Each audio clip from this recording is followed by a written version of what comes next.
Commonwealth গেমসের জুডোর 48 KG বিভাগে দুর্দান্ত পারফরমেন্স করে ভারতের ঝুলিতে সোনার পদক তুলে দিলেন ত্রিপুরার মেয়ে অস্মিতা দে। তার এই সাফল্যে শুভেচ্ছা ও অভিনন্দন জানিয়েছেন রাজ্যের ক্রীড়ামন্ত্রী টিঙ্কু রায়।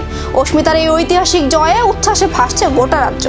ক্রীড়া জগৎ থেকে সাধারণ মানুষ সকলেই অভিনন্দন জানাচ্ছেন এই প্রতিভাবান ক্রীড়াবিদকে। রাজ্যের ক্রীড়ামন্ত্রী টিঙ্কু রায় অস্মিতা দেকে আন্তরিক শুভেচ্ছা জানিয়ে বলেন, তার এই সাফল্য শুধু ত্রিপুরার নয়, সমগ্র ভারতের গর্ব। আগামী দিনে আরো বড় আন্তর্জাতিক মঞ্চে দেশের হয়ে সাফল্য অর্জনের শুভকামনাও জানান তিনি।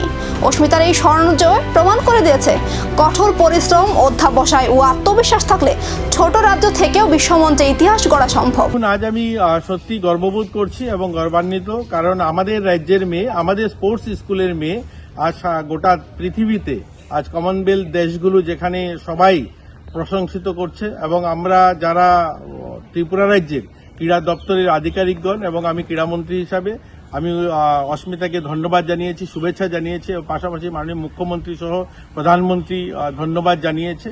এবং আমরা আগামী দিন অস্মিতা আসলে পরবর্তী কার্যক্রম আমরা কি করব সেগুলো নিয়েও আলোচনা চলছে।